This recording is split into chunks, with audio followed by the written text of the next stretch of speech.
তো hello guys, কি অবস্থা সবার? আশা করি সবাই ভালো আছেন। আজকে নতুন একটা মুভি নিয়ে আপনাদের সামনে হাজির হয়েছি। তো চলুন শুরু করা যাক। তো ছবির শুরুতে আমরা চার বন্ধুকে গাড়িতে দেখতে পাই, যারা একটু বড় ছিল এবং তাদের ছুটি কাটাতে বেড়াতে যাচ্ছিল। তারা তাদের কেবিনে থাকতে যাচ্ছিল, যা ছিল পাহাড়ের ঠিক উপরে, এবং এই পুরো এলাকাটি পাহাড় দ্বারা ঘেরা ছিল, যা স্পষ্টই একটি খুব সুন্দর জায়গা ছিল। গাড়িতে একজন মহিলা বসেছিলেন, যার নাম ডাই।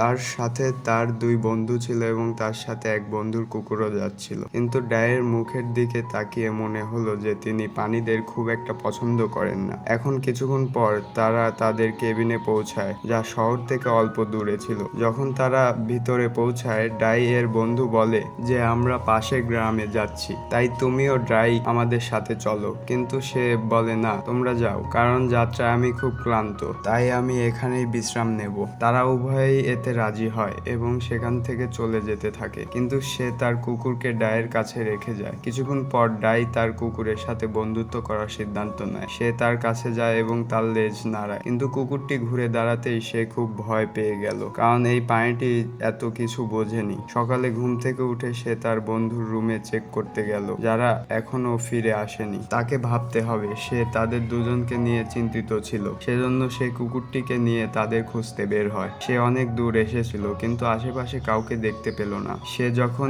এগিয়ে যাচ্ছিল তখন কুকুরটির মুখে আঘাত লাগে, তার রক্ত প্রবাহিত হতে থাকে। ডাই যখন তাকে পরীক্ষা করে তখন সে ভাবতে শুরু করে যে সে অবশ্যই একটি পাথর খেয়েছে, তাই তিনি এই উপেক্ষা এবং সে কুকুরটিকে নিয়ে আবার এগিয়ে যেতে লাগলো। কিন্তু কুকুরটা কেন জানি না সে ভয়ে এগিয়ে গেল, তাই সে সেখান থেকে পালিয়ে যায়। এটা দেখে ডাই খুব অবাক হলো যে কেন সে এমন করলো, আমি জানি না। তারপর ডাই এগিয়ে যেতে শুরু করলে সে কিছুতে ধাক্কা খায়, যা ডাইকে থামিয়ে দেয়। কিন্তু সে দেখতে পাচ্ছে না এই জিনিসটা কি। তিনি এটি কি ছিল তা দেখার চেষ্টা করেন, কিন্তু সে কিছুই দেখতে পাচ্ছে না। আবার সে এগিয়ে যাওয়ার চেষ্টা করে, কিন্তু তিনি আবার এটা মধ্যে বাম্পস। এখন সে ভয় পায়। তিনি তার উভয় হাত এগিয়ে রাখে এবং পরীক্ষা করা শুরু করে। তারপর তিনি জানতে পারেন যে এখানে আসলে একটি অদৃশ্য দেওয়াল আছে। এখন ডাই খুব অবাক, কারণ অদৃশ্য দেওয়াল বলে কিছু নেই। তাহলে কেন সে তাকে বারবার বাধা দিচ্ছিল? সে চোখ দিয়ে দেখতে পায়নি, কিন্তু সে স্পর্শ করে অনুভব করতে পারে, আর এ কারণে কুকুরটি এগিয়ে যেতে ভয় পেত, কারণ এই অদৃশ্য দেওয়ালের কারণে সেও আহত হয়েছিল। সে আবার এগিয়ে যাওয়ার চেষ্টা করে, কিন্তু তার সব প্রচেষ্টা বৃথা যায়। তিনি এটি অতিক্রম করতে সক্ষম ছিল না। এটা দেখে ডাই অন্য পথে যেতে শুরু করে, এইভাবে যে হয়তো কোনো অদৃশ্য দেওয়াল নেই সেখানে। যখনই সে সেখানে পৌঁছায়, সে তার সামনে একটি খামার দেখতে পায়, যেখানে এক বৃদ্ধ দম্পতি ছিলেন। তাদের দেখে ডাই সুস্থ হলো, কিন্তু সাথে সাথে সে এগিয়ে যেতে লাগলো। তারপর সে আবার এক অদৃশ্য দেওয়ালে ধাক্কা খায়। তখন সে বুঝতে পেরেছিল যে এই পাহাড়ের সর্বত্র এমন দেয়াল রয়েছে।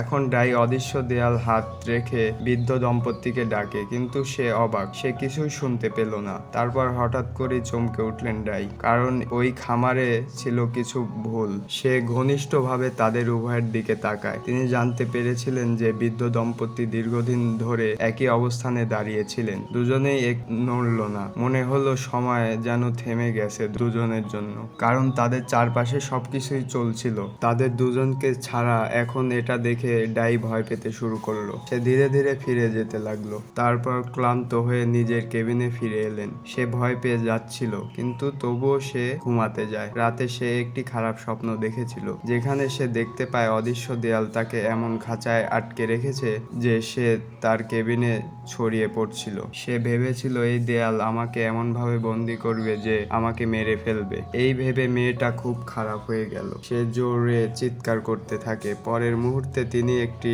অ্যাপ দিয়ে তার চোখ খুললেন। সে স্পষ্ট ছিল, এটা দেখে সে শুধু স্বপ্ন দেখছিল। সকালে সে আবার অদৃশ্য দেয়াল দেখতে চায়, ওখান থেকে হয়তো চলে গেছে এই আশায়, কিন্তু এখনো তিনি একই ছিল।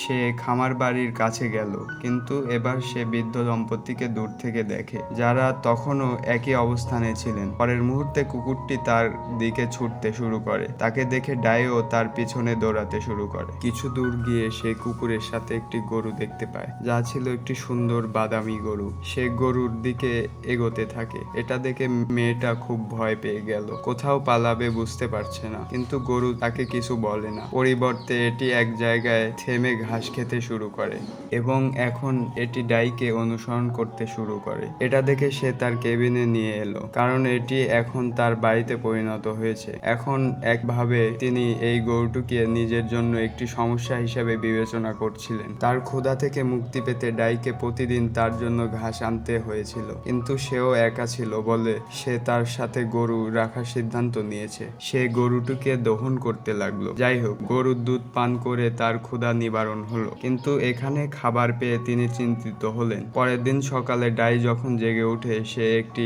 ধারণা পায়। সে তার বন্ধুর গাড়ি নিয়ে এই দেয়াল পার হওয়ার কথা ভাবে। তিনি গাড়িতে বসে প্রাচীরের সাথে জোরে আঘাত করেন, এতে গাড়ির পরবর্তী অংশ সম্পূর্ণরূপে নষ্ট হয়ে যায়। তার উপরে ডাইও মাথায় চোট পেয়েছে, কিন্তু এই অদৃশ্য দেয়ালের কিছুই হয়নি, তাতে সামান্য আচরণে একই রয়ে গেল। এবার ডাই দেখলো দেয়ালের ওপারে একটা গাড়ি দাঁড় করানো, কিন্তু তাতে কোনো লাভ হয়নি, কারণ এর ভেতরেও কিছু ছিল না। এই পরিস্থিতিতে বেচারা খুব দুঃখিত হয়ে উঠল। সেজন্য সে তার কেবিনে ফিরে আসে আর অঝরে কাঁদতে লাগলো, কারণ সে এতক্ষণে বুঝতে পেরেছে আমি এখান থেকে কখনোই বের হতে পারবো না। এখন এটা স্পষ্ট যে এই পরিস্থিতিতে এমনকি একজন ভালো মানুষও আশা হারায়। তিনি যে খুব দুঃখিত ছিল সে উল্টো চিন্তা করতে থাকে। সে প্রতিদিন অনেক ঘাস কাটে এবং তার গরুকে খাওয়ায়, আর সে তার দুধ পান করে জীবিকা নির্বাহ করে। বেঁচে থাকতে এভাবেই সে এখানে গ্রীষ্মকাল কাটিয়েছে। তার মানে গত 3 মাস ধরে সে এখানে আটকে আছে।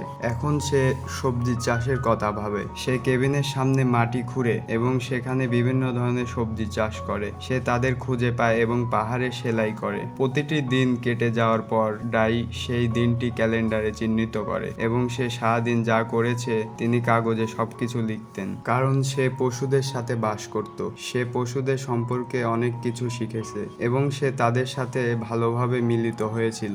এখন একদিন এখানে প্রবল বৃষ্টি শুরু হলো। ডাই যখন তার কেবিনে বসেছিল সে বাইরে থেকে কারো উপস্থিতি অনুভব করছে। যখন সে বাইরে গিয়ে চেক করলো, কেবিনের বাইরে একটি বিড়াল বসেছিল। বেচারা বৃষ্টিতে খুব ভিজছিল। ডাই তাকে কেবিনের ভিতরে নিয়ে আসে এবং তাকে ভালোভাবে পরিষ্কার করে একটি জায়গায় রাখে। বিড়ালটিও তার মতো একা ছিল, সেজন্য ডাইও তাকে মানুষ করার কথা ভাবে। এখন এখানে এক ধরনের ডাই এর পরিবার ছিল। এখন সময়ের সাথে সাথে সে শিকার করাও শিখছিল, কারণ সবজি উঠতে সময় লাগবে, কিন্তু শিকার করার সময় তাকে অনেক সমস্যার সম্মুখীন হতে হয়েছিল। যেমন সে আঘাত পেতে ব্যবহৃত, কিন্তু সময় যত গড়িয়েছে তিনি এটা ভালো পারছিল। এই বিষয়ে তিনি তার সাথে একটি কুকুরও রাখেন। এখন একদিন যখন সে শিকার করতে বের হয়েছিল সে তার সামনে একটি ট্রাক দেখতে পেল। তিনি এটা আসা এবং যাওয়া দেখতে ব্যবহৃত, কিন্তু আজ সেই ট্রাক খুব কাছে দাঁড়িয়েছিল। এটা দেখে তার মনে একটা আশা জাগে যে আমি ছাড়া আর কেউ আছে এবং আমি এখান থেকে বের হতে পারি। কিন্তু যখন সে ট্রাকের কাছাকাছি আসছিল তিনি সেই অদৃশ্য দেয়াল আঘাত পেয়েছিলেন, যার কারণে তার সব আশা ভেঙে যায়। সে হতাশ হয়ে ফিরে আসছিল। যখন সে পাহাড়ের কাছে তার বাড়ি দেখতে পেল সে দূরবীনটা নিয়ে এদিকে তাকালো, কিন্তু দুর্ভাগ্যবশত সেই বাড়িটিও ছিল খালি। সেখানেও কেউ বাস করতো না। কিন্তু ডাই এর বাড়ির কাছেই বসে, কারণ এখানকার দৃশ্য খুবই সুন্দর ছিল। এটা শান্তিপূর্ণ ছিল, হালকা হাওয়া বইছিল। কিন্তু যখন ঘুম ভাঙলো তখন রাত হয়ে গেছে বলেই সে তার কেবিনে ফিরে এলো, যেখানে সে দেখলো আমার বিড়াল বাচ্চা প্রসব করেছে, যিনি সম্পূর্ণ সাদা এবং সুন্দর। ডাই তাকে ভালোবাসতে শুরু করে, কারণ এখন তার পরিবারের আরেক সদস্য তার বাড়িতে এসেছিল। সে কাজে ব্যস্ত হয়ে পড়ল। তিনি 6 মাস ধরে এখানে ছিলেন, আর এখন শীত এসে গেছে। এখানে বাইরের সর্বত্র তুষারপাত। সে জানতে পেরেছে আমার বিড়ালের বাচ্চা এমন ঠান্ডায় বের হয়েছিল। এখন ডাই তার জন্য চিন্তিত ছিল যে আমার বিড়াল দীর্ঘকাল বেঁচে থাকবে না। তাই রাতে সে ফানুস নেয় এবং তাকে খুঁজতে বের হয়। তার কিছুক্ষণ পরে সে খুঁজে পায় বিড়ালের বাচ্চা মারা গেছে, এবং কারণ সে তাকে অনেক ভালোবাসতো। সে খুব দুঃখিত হয়ে ওঠে, সে কাঁদতে থাকে। তিনি তাকে সেখানে কবর দেন এবং কেবিনে ফিরে আসেন। আর আজ যা হয়েছে সে প্রতিদিনের মতো বইতে লেখে। এখন প্রতিটা দিনের সাথে সাথে রং বদলে যাচ্ছিল, কিন্তু সে কখনোই অদৃশ্য দেয়াল চেক করা বন্ধ করে দেয়। বিড়ালের বাচ্চা মারা যাওয়ার পর ডাই এর জীবন অভাব আজ পূরণ হয়েছে, এবং এখন এটি একটি পুরো বছর ছিল। যেহেতু সে সেখানে থাকতো, একদিন যখন যখন সে বিরক্ত হলো সে তার পশুদের বেড়াতে নিয়ে যায় পাহাড়ি বাড়ির কাছে, যা সে খুব পছন্দ করে। তাই আজ ডাই এখানেই থাকার সিদ্ধান্ত নেয়। সময় খুব দ্রুত কেটে যাচ্ছিল, গ্রীষ্মকালও পেরিয়ে গেছে আর এখন আবার এসেছে বর্ষা মৌসুম। এই দিনটিও কেটে গেছে। ডাই তার পশুদের জন্য কাঠের ব্যবস্থা করেছিল যাতে সে এবং তার পশু পাখি এই তুষার সময় আবহাওয়ায় কোনো অসুবিধা না হয়। একদিন ঠান্ডা হাওয়া বয়ে গেল। ডাই বাইরে পাখির আওয়াজ শুনতে পেল। যখন সে চেক করতে গেল সে দেখলো একটা কাক একা বসে আছে এবং তার রং সাদা ছিল। এখন এখানে ডাই যে বুঝতে পারে অন্য কাকরা অবশ্যই তা ছেড়ে দিয়েছে তার রঙের কারণে। তাই সে তার একাকিত্ব বুঝতে পারে, কারণ কে জানতে পারত একা থাকা কতটা বেদনাদায়ক ছিল। ডাই তার পশুদের বেড়াতে নিয়ে যায় পাহাড়ি বাড়ির কাছে, কিন্তু যথারীতি সে সেখানে এটা পছন্দ করে না। এখন ডাই তার জীবন নিয়ে বিরক্ত, বন্দি অবস্থায়। এই কারণ যে এখন সে অনুভব করেছে এখানে সবকিছু অকেজো ছিল। সেই অদ্ভুত মুহূর্তে সে তার কেবিনে ফিরে আসে তার পশুদের সাথে, এবং এখন তিনি এখানে 3 বছর কেটে গেল। যখন সে শব্দ শুনতে পেল তার গরুর চিৎকার, সে ভয় পেয়ে গেল। সে দ্রুত পালিয়ে গেল এবং তার কুকুরও এসে দেখে একজন মানুষ হত্যার চেষ্টা করেছে। তার হাতে একটি কুড়াল, সঙ্গে গরু। সে বুঝতে পারে না কি করবে। সে জোরে চিৎকার করে। সেই অদৃশ্য দেয়ালটি এমনই যে এটি একজন ব্যক্তির পক্ষে সম্ভব এর ভিতরে আসতে, কিন্তু সে কিছুই বোঝে না। সে তার কেবিনে